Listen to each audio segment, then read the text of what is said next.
Francesca, I am so excited to talk about breath work. It's one of my favorite subjects. And interestingly enough, I was recently journaling to higher self, to God. I call it God, but whatever somebody calls it. And I was like, what do I need more of? Like, I felt like there's a spiritual piece sort of missing. And it was like, it literally, the answer was breath work. Wow. And then, yeah, I got the pitch for your book, which I'm so excited for you. Unblock Your Purpose, Breathwork, Intuition, and Flow State, which is out. It came out in November. And just really excited to dive in today.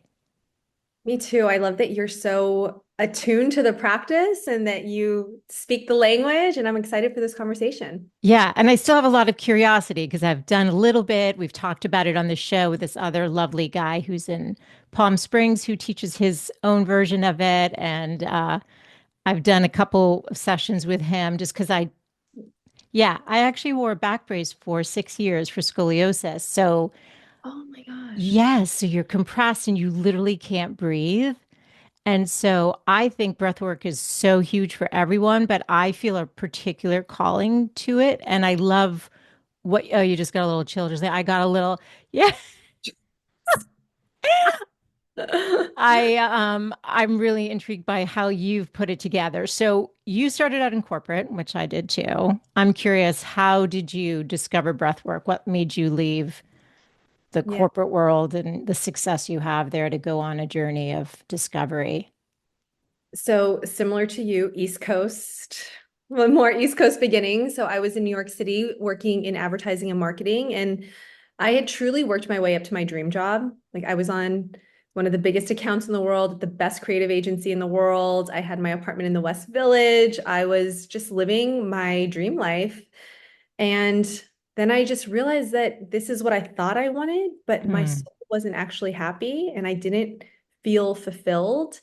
And I was constantly chasing the next thing. And I would get that promotion and I would get that guy and I would get that trip and it would be the same insatiable void. Interesting. And so it eventually just forced me to start looking inward and to figure out what was broken and what was disconnected. And I ended up reading The Power of Now, which I experienced a radical awakening by observing my ego and realizing I was constantly living in the past or the future. And then at the end of that book, Eckhart recommended to read Living in the Light by Shakti Gawain. And in this book, I learned how to hear my intuition. And my intuition was so clear on booking a one-way ticket to Bali. Nothing else felt good. Nothing else was lighting me up. Oh my It God. was like the next piece of the puzzle, the next step is in Bali. And so I radically made that step and I ended up going on a 7-day breathwork retreat and I've never been the same since. Oh my God, this is such a good story. You know what's funny? In my early 20s, I discovered Shakti Gawan, and the book was Creative Visualization. And I went to hear her speak in New York City, brought two of my friends, and we're like, she said, if you're always attracting unemotionally available men, they have to look within. And my friend looked at me and she's like, that's you and Jill. And I was like, okay, I'm on my journey. But I just think that's funny that it was Shakti's work. Well, full circle moment. So, the premise of her book, Living in the Light, which I think she wrote before Creative Visualization, was balancing our masculine and feminine, which the feminine is the intuition and the masculine is the action. And that resonated so deeply with me because I still tend to skew more in my masculine in terms of execution. Mm. When I learned this concept of acting on your intuition, that has really become the premise of my work. So for me, breath work is a catalyst to your intuition, and then you have to act on it. I So just got goosebumps.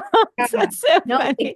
it gets better. So that's been my life since I discovered breath work. I act on my intuition. I do things that make no logical sense, but always work out in divine ways. And then when I had written the manuscript and we were shopping different publishers, I was on meetings and calls. And then I had one with New World Library where the editor was like, yeah, the president of our company was Shakti Gawain. I'm like, Stop. you've got to be kidding me. I mean, I started crying. Stop. I started crying on the call. I was like, I'm meant to be here because I feel like I'm a modern extension of her work. Totally. Yeah. Totally. Oh, this is so beautiful. Oh my God, I love this so much. Okay, so you're in Bali. You go Yes. through the 7-day breath work, which I imagine is pretty intense. Because I mean, I've done a 1 hour session and felt like, oh my God, that's a lot in a good way. Like there's so Yeah. much going on, but it really like you just when you're in your body, it brings up so much emotion. I don't think there's a way around that. And what happened to you? Tell us more about that experience. It was intense to say the least. It was a private retreat, so it was just me Okay. and emotions. Wait, it was you and what? It was me and my emotions and two facilitators. Oh, it wasn't a group thing. This was It was you. a Wow, that's really brave.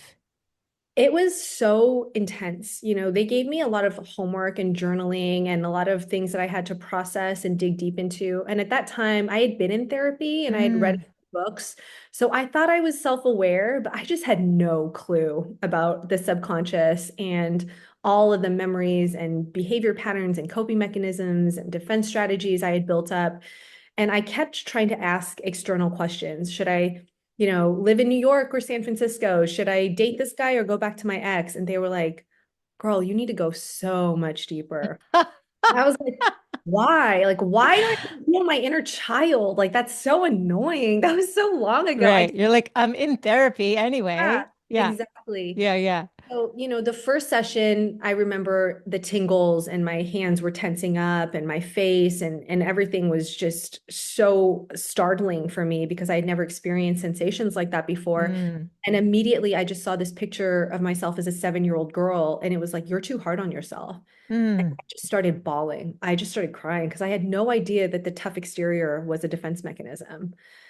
And then that after that, I was fascinated. I was like, it felt like a crystal ball inside me that had these answers that the breath was like breaking Mm. down barriers to. So beautiful. Yeah. And then the second session, I saw myself in a meadow in like this red maxi dress. And I was like, oh, I'm feminine.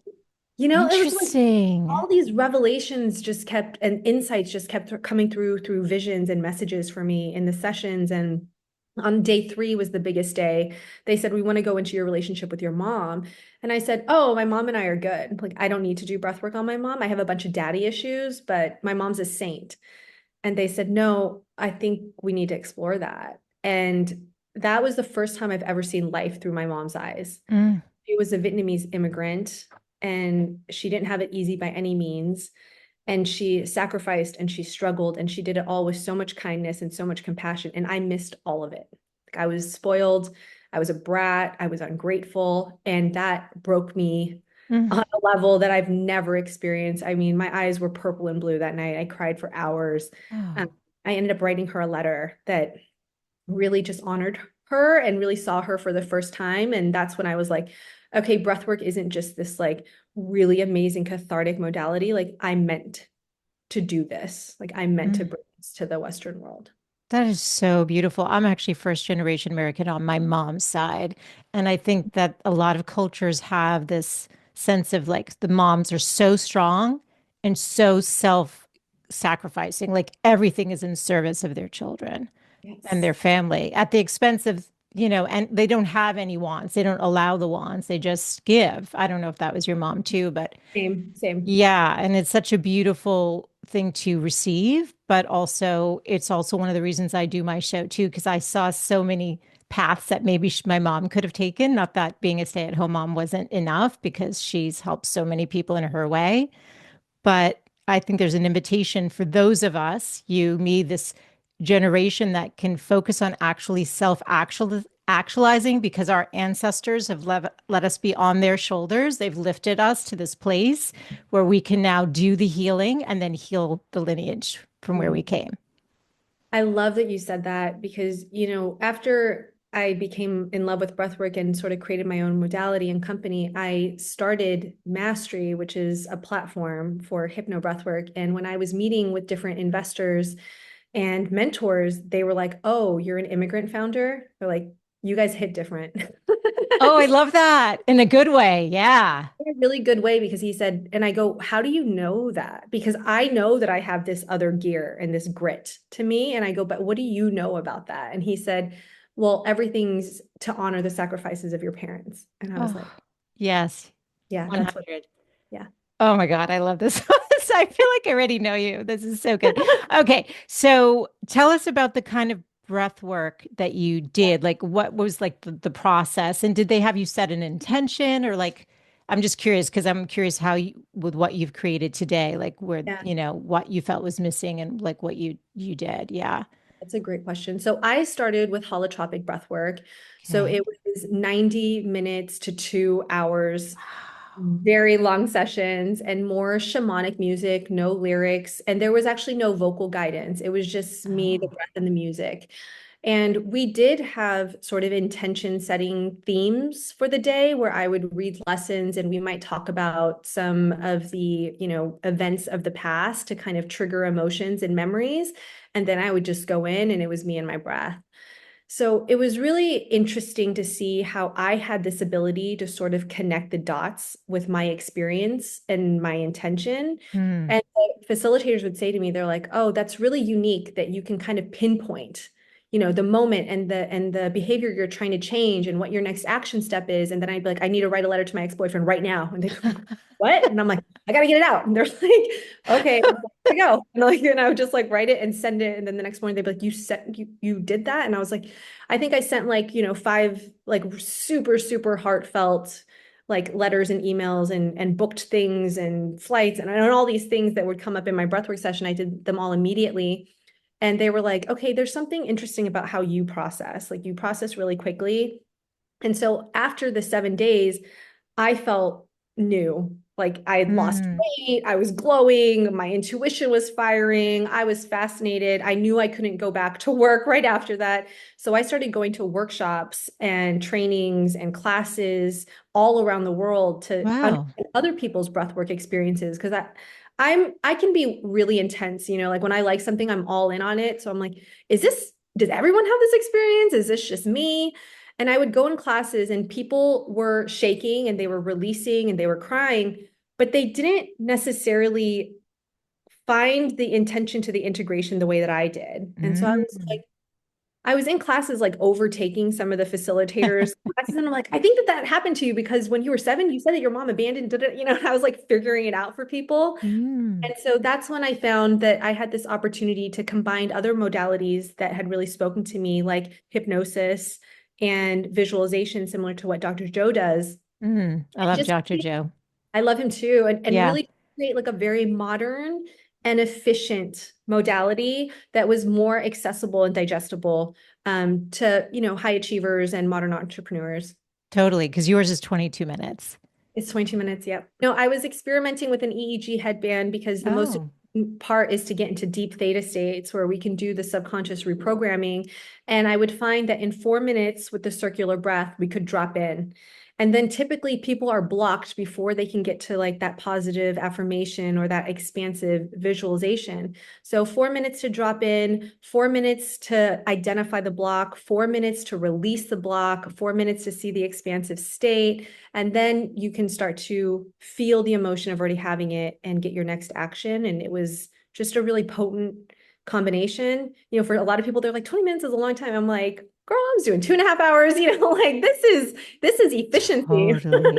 Totally. Because I've done an hour long Yeah. and I fall asleep when it goes that long. Yeah. Yeah. Always at the end, that calming music at the end. I'm out. And you Yeah. probably shouldn't be, but I find that I fall asleep. So I like 22 minutes and you actually looked at people's like brains. So I got my own EEG headband that measures your brain waves and it shows you when you're sort of going into those states where you're more programmable and you're more Wow. successful. And I would do it multiple times and I would compare it against meditation. And what I found was, within 4 minutes of the circular connected breath, I was in theta and it was really consistent. But with meditation, I would still be oscillating. I would still Mm. be in alpha brain waves. I'd be thinking about my to-do list. Then I might drop in for like a hot minute and then I'd be out of it again. So just that technique of 2 inhales, 1 exhale was really special and really allowed us to drop in deep.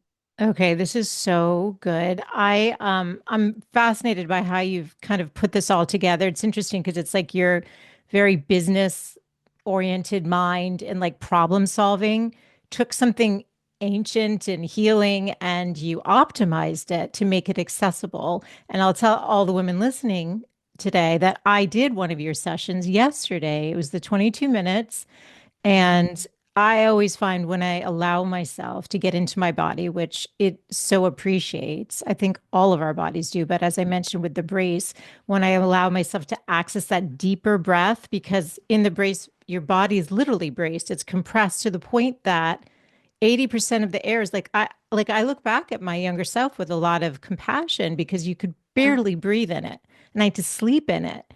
So for me, it's like my body's always like, thank you, like immediately, but you don't have to have worn a brace to immediately like go, oh my God, this is so nice. I lie down with it. I know you could probably do it in different ways, but it's so powerful. And you mentioned that you studied hypnotherapy and integrated that. So tell us about that piece of it, because your work is called hypno, right? Hypno breathwork. Yeah.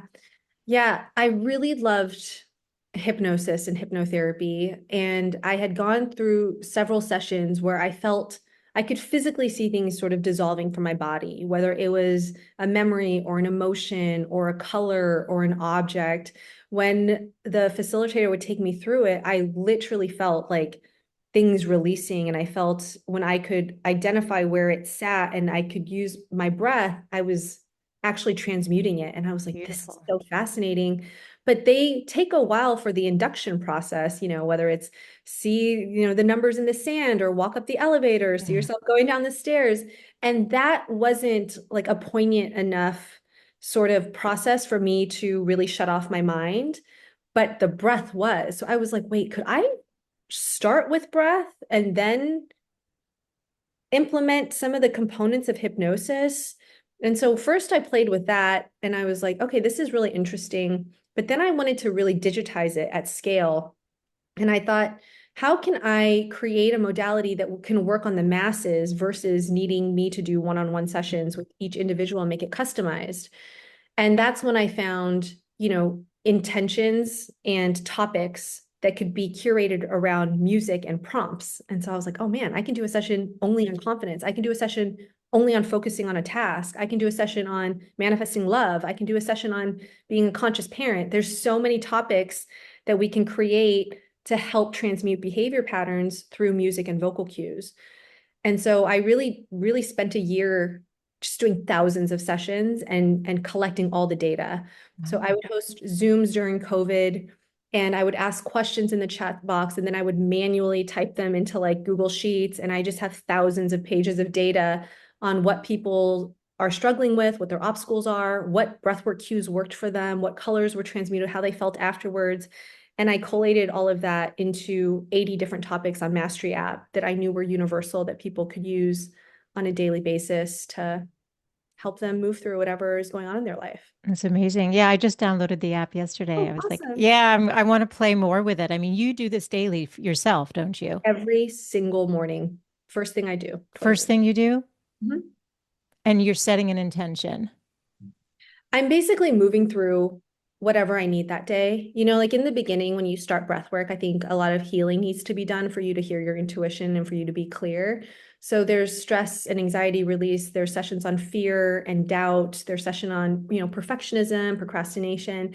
But then as you kind of get to a cadence, most of the sessions I do now are on flow state in my business. So I'll do like a focus session, I'll do a clarity session, I'll do flow state sessions. And then, when my partner pisses me off, then I'll have to do like a healing. So yeah, And yeah. morning 20 minutes, you just kind of tune into what you need. But we also have like a little quiz on there where we can recommend sessions based on how you're feeling or what it is that you need that day. And yeah, the consistency is really where the magic is. Yeah, because intuition's so important, and I want to dive into that. I guess I'm curious though, you saw really vivid images. Hmm. What's it like for like I feel like I see or I hear or I feel versus see more. So does everyone have a different experience with it? Just can you speak more to like what people could expect? Everyone has a different experience, and then also no two breathwork sessions you will do will be the same. So for a lot of people, it's purely physical in the beginning because they've held on to so much stress, and their coping mechanism is to numb out emotion. So all that's coming out through vibration, and it's coming out through, their hands clamping and their face tingling and feeling sensations in their stomach. So it can be highly physical for people, Mm. especially in the beginning. Other people see a lot of colors. They might see almost like how you would interpret a psychedelic experience. Hmm. And then other people get very clear messages and words, sort of like what you shared with me earlier.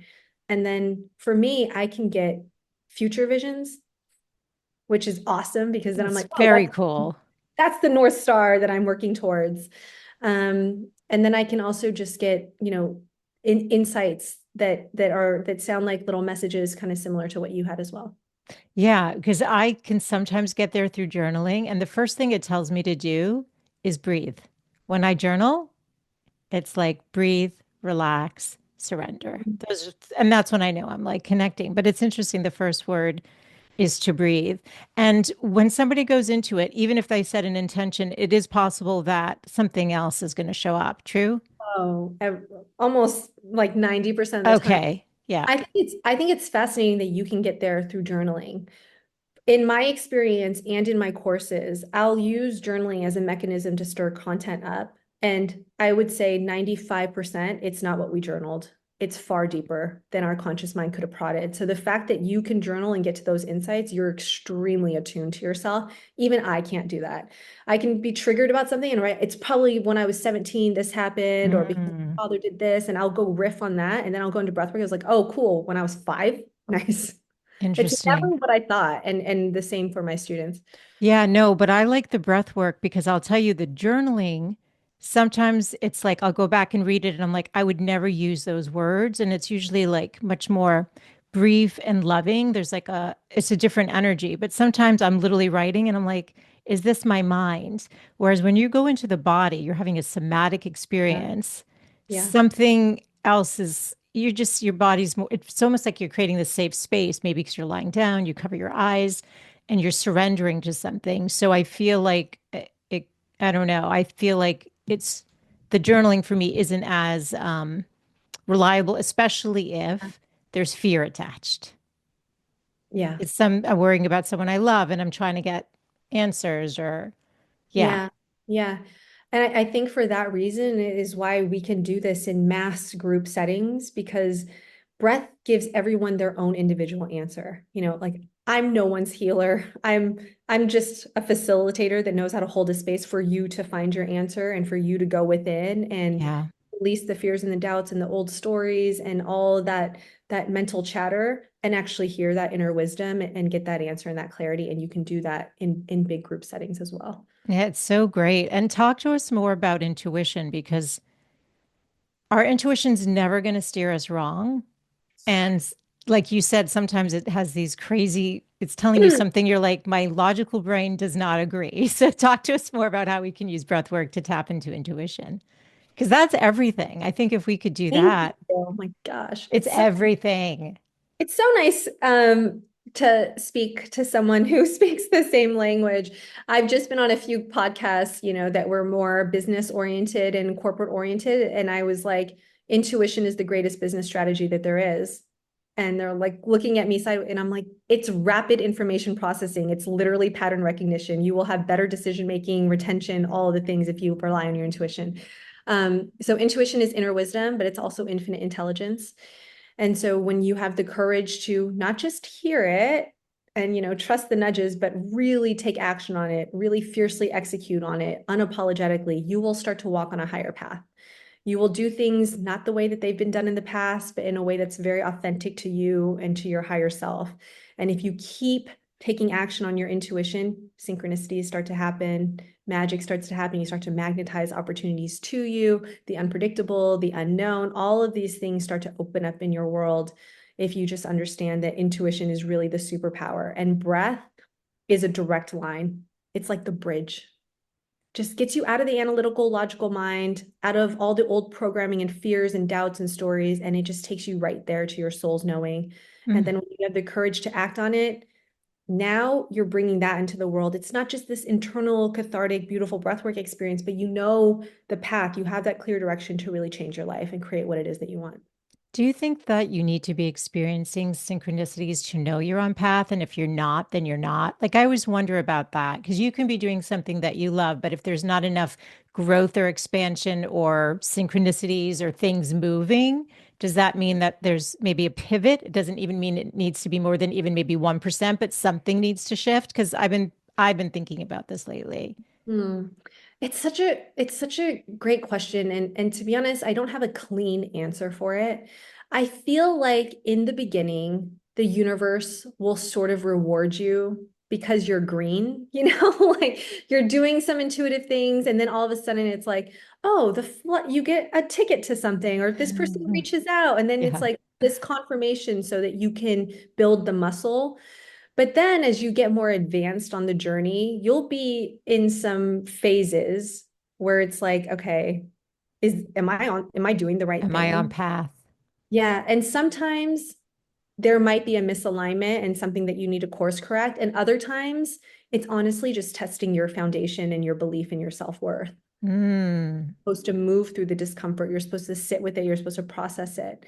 So it's not like a clean answer. You just kind of have to sit with yourself and hone in when you're in those stages where it feels like you don't have enough movement and say, am I supposed to go in a different way right now? Or am I supposed to sit through this and get stronger? I love that answer. Talk to us about limiting beliefs and Mm. using breath to unhook from that. So, a lot of the women who are listening, the invitation is to get off the sidelines and become the star of your life. And sometimes we choose to be on the sidelines. When I had my daughter, I chose to not stop working. I had had a successful career in corporate. I had saved a ton of money. I felt this freedom. And then I realized I'm not my mom and that I needed to have something of my own. I needed to be working and using my brain in a different way. I wasn't, the same kind of easygoing mom that she was like with all the kids in the neighborhood at the house all the time, which is how I grew up. And so, yeah, I think sometimes though you lose yourself. There's a lot of women who are listening that feel like there's more for them, but they're stuck. Yeah. Well, first have compassion for yourself. We're all born into this world with our caregiver's worldview. That's already limited.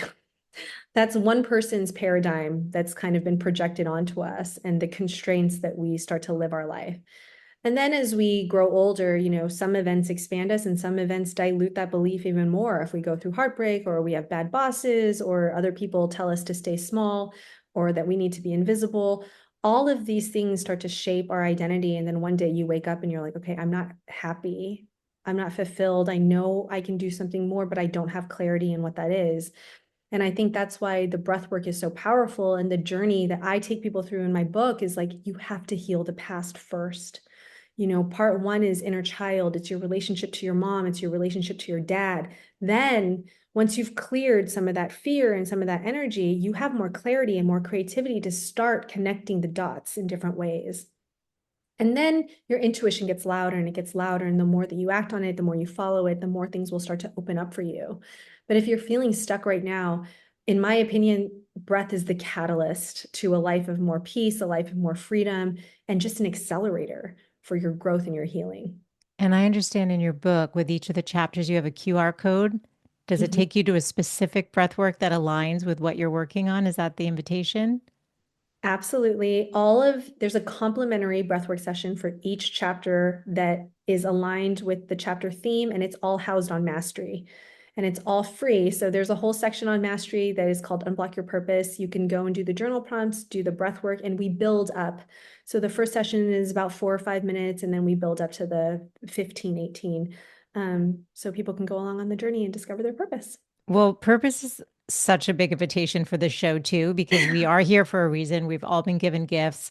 We all have a different way to at least like be more of who we are. So it doesn't mean you have to be a world-class painter that everybody knows, but if there's a passion within you to paint, you need to be painting. Like if that's the invitation as I see it. So how does breath actually connect us to our purpose? How does it unlock that for us or unblock, to use your words Yeah, from your title? Yeah. yeah. For me, it was a chronological journey, which was interesting enough, even though I don't believe that intuition was linear. The way I found it was, when I unblocked moments of the past that shaped my identity, I started to get clearer on my true self and my gifts and my talents and what I was meant to be of service to. And then what would happen is I would get these ideas and I would get this clarity and things would start to connect and nothing's wasted. You know, your skills in corporate, that network, the professionalism, the organization, all the things that you learned mixed with maybe obstacles or struggles or experiences that you went through. When you can find the thread, the through line for those things, and then you turn it outwards to be of service, to contribute to something greater than you, that's purpose. And so everyone has a story or something that they've overcome, or they just have an innate curiosity or a passion or a gift. And once you figure out how to hone that in, and that's what breathwork really does, is it gives you clarity on that. It shows you who to reach out to. It shows you how to maybe clean up your messaging and positioning even. It shows you where to go that day. So you might run into the person that's the catalyst for your next step. It just gives you clarity. And so every day, if you breathe, the dots will start to connect and then you be of service. And all of a sudden, you're living your purpose and your life has color and it has meaning. That's so beautiful. I love this so much. Can you share a story either from your life or somebody you worked with that used breath and what came up for them that helped direct their path? Yeah. Um, so one of my favorite stories, I was working with a big music producer and he thought that he was a producer for Justin Timberlake. So he thought that his purpose was to create music that affected culture. I was like, yeah, Mm, I know what my purpose is. I was yeah. like totally, like you've made it, a huge platform. And then we did 3 sessions of breath work and he goes, oh my God, that's not my purpose. My purpose is to inspire minority boys and show them that they can live their dreams. This Oh, I was just, just got goosebumps. That's yeah, so beautiful. so cool. It's so cool. And then I have just a lot of coaches that I work with that go through my course and they discover like, oh my God, I was bullied a lot in high school. And now I want to create community for younger girls and inspire them to be kinder, more aware, compassionate to each other. Most people find that somewhere along their journey where they struggled and they overcame it is what they want to teach and what they want to kind of shed light on the world. Yeah. Totally. That your mess becomes your message or your Yeah. wounds, what you healed is what you gift to someone else is the learnings. I love that. When I did breath work, my hands, my extremities were like ice cold. Hmm. So is that maybe blood flowing to, I don't know, wait, I don't know why. What are the kind of things people can expect to feel? You mentioned vibration, seeing colors, but I don't know if anyone's ever told you their hands are ice. I people have really interesting sensations when it comes to the breath. And what I found is when people are vibrating compulsively, they're holding a ton of stress and anxiety that they've just Mm, never released.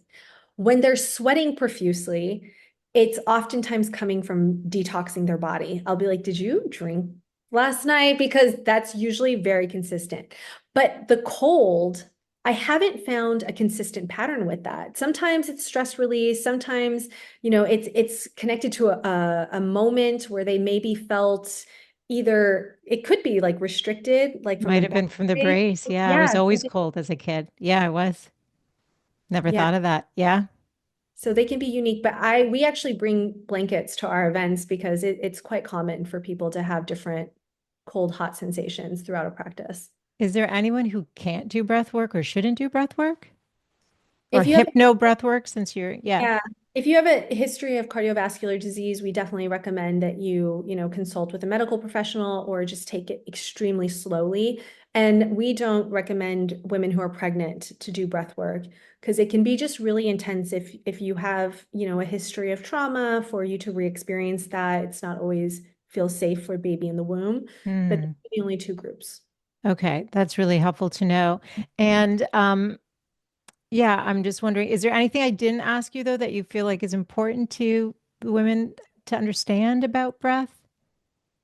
I think the only thing else I feel called to really share is just so everyone knows that you can start at any time. And truly, whatever career path that you've chosen to this point, it was for a reason. There was something that attracted you to it. And whether it was the network that you built or the skills that you acquired, it's not wasted and it's never too late to do something that's more purposeful. When my real purpose sort of unfolded in front of me, it was like, oh, I love neuroscience, I love psychology, I love breath work, and I love technology. I'm going to create this app. And now I already have this whole history of marketing and branding and I'll know how to bring it into the world in a premium way. And so my advertising and my marketing background wasn't wasted at all. And then the first sessions I did, were for people I used to work with, or even for guys I used to date, because they were like, wow, what happened to you? So none of those people or experience So are wasted. you're like, hey, I know we're not dating anymore, but don't do Yeah. this, right? Yeah. So I know that it's yeah. not too late and nothing's wasted, and you can, every day is an opportunity to take intuitive action. If somebody wanted to try this, to get the app, where should I direct them? Where can they learn more about you and the amazing work you're doing and your book? Yes, well, you can grab my book, Unblock Your Purpose, on Amazon. You can download Mastery on the Apple Store or Google Play. And then you can find more about me on Instagram at Francesca Sipma or my website, francescasipma.com. Okay, and I'll have everything in the show notes. And what I love about technology is that it's right on everybody's podcast player. So I'll have the link to the book there and all the resources to find you. And I love what you're doing, and I love that you're so aware. And I don't want to sound ageist, but yeah, I'm looking at this young, beautiful woman. I'm like, oh my gosh, you're so much more like enlightened at such a young age that I think it's amazing because I don't know, I'm hopeful for the next generations. And I think people are waking up faster. Do you feel that? Okay, chills right now because I just got off a call with a woman. She's 21 years old. She's just about to graduate. She's jumping into my Unblock Your Purpose program. She was like, I read your book, I did the sessions, it changed my life. And I'm really curious about higher consciousness and how I can, and I'm like, you're Oh, I 21? just got chills back. I I think was like, these kids are light workers. I feel that with my yeah. daughter and their generation. I do. I was like, I'm sorry, I feel inappropriate because I am in awe. Like I'm obsessed. I'm like, I just can't even imagine if I was curious about this work and tuning into myself and my intuition at 21, how drastically different my life would have been. So yeah, definitely starting younger. Oh my God, I love it. And I'm really so grateful to you and the work you're doing and for sharing. Everyone pick up the book. It's Unblock Your Purpose, Breathwork, Intuition, and Flow State. And check out Francesca's work. It's so impactful. And I have to say, just from my own experiences, every time I've done a breathwork session, my body, first of all, tells me thank you. But deep stuff just comes, it gets released. And then I didn't ask you this, but I am curious. Do you have to keep doing it to release like those childhood things, or when the release happens, does it happen for good? Do you know what I mean? Like it's different than therapy, which you could spend years and never get that true healing. That's very true. When the release happens, it happens. And one session can radically change your life. The one session on my mom completely changed our relationship. It's only been up since then. But healing is layered, and you will go through different milestones and different opportunities, and things will trigger different things. And so having this tool be accessible, I do it daily for maintenance, to stay clear, to stay humble, to stay creative. But then when something big comes up, then I'll do a deeper healing session. And generally, you would recommend if somebody were like, oh, I don't know if I could commit to daily, at the minimum, they should do it what, once a week or Start once a week, once a start on week? Sundays, and you'll see how much it optimizes your state. And I think that you'll want more. And you are on the Mastery app Yes. Mhm. along with other coaches you've coached. Yes. Okay, Mhm. because that's what I just downloaded it yesterday. I was checking. I was like, oh, Yeah. I'll probably do yours first. Yeah, you can search by instructor. So if you just scroll down and click on my photo, you'll get to see all the sessions that I'm personally guiding. Okay, I so loved connecting with you, and I hope we get to meet at some point. We're local in San Diego, and just thank you so much for being here. Thank you so much for having me. Thank you.